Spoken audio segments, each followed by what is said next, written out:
করো করো, যত খুশি বদনাম করো। খুব ভালো করে জেনে রাখো, শুধুমাত্র মা ঠাকুমা দিদিমার রান্নাঘরে এই রকমের সব দুর্দান্ত রেসিপি মেলে। মুখে দিলেই চক্ষু একেবারে চড়ক গাছ, মুখ চলতেই থাকে, বন্ধ হওয়ার কথাই ভুলে যায়। এই যে দেখো দুধমান কচু, মুখ তো মোটে চুলকায় না জানো, তবু পাতাকে বিশ্বাস নেই। সামান্য গরম জলে নুন দিয়ে একটা পাতাকে দিয়ে দিয়েছি। সব কটা পাতা দেওয়ার পরে গ্যাসের ফ্লেমটা একদম বন্ধ করে দিয়েছি। ঠিক 1 মিনিট অপেক্ষা করে একটা পাতাকে ধরেছি আর যেন কান ধরে টেনে টেনে তুলে নিয়েছি।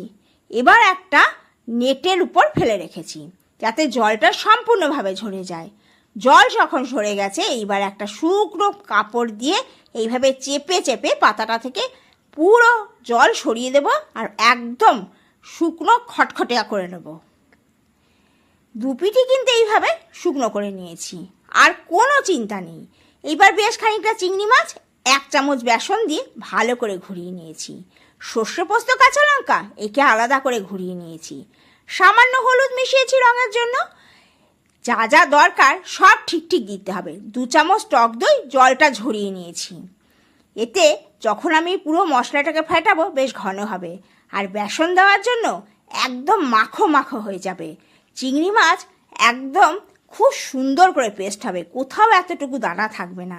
এইভাবে একটু বেসন দিয়ে চিংড়ি মাছ পেস্ট করে দেখবে কত মজাই লাগে খেতে। কাঁচা তেল মনের মতন। এবার মোটামুটি 4 ভাগ করে নিলাম, যদিও আমি 3টেই ভাজবো, কিন্তু বুঝতে পারবো পরিমাপ কতটা করে দিচ্ছি একটাতে। এই যে 3 চামচ করে একটা পাতার উপরে দিলাম। এইবার পাতাটাকে মোড়ানোর পালা। পাতাটা তো একদম নরম হয়ে আছে। এই রকমভাবে মুখগুলোকে কিন্তু ভালো করে একদম চিপে দিলাম, আর উপর থেকে এই যে মাখাটা ছিল সেটাতে বেসন আছে, একটু করে দিয়ে দিলেই আঠার কাজ করে গেল। এইবার তেল গরম করে তেলে দিয়েছি, আর একটাও খুব ভালো করে দেখিয়ে দিলাম। এই যে খুব সুন্দর করে এগুলো ভাজ হয়ে যাবে অনায়াসে। গরমে দেওয়া আছে তো, ফাটবে না, বেগবে না, চুরবে না, কিচ্ছু না। আর এই মাখাটাতেই সব কাজ হবে, আঠারও কাজ হবে, পুরেরও কাজ হবে। তেলে দিয়ে মিডিয়াম টু লো আছে বেশ 2 থেকে 3 মিনিট ধরে ধীরে ধীরে এক পিঠ ভাজবো আর উল্টাবো।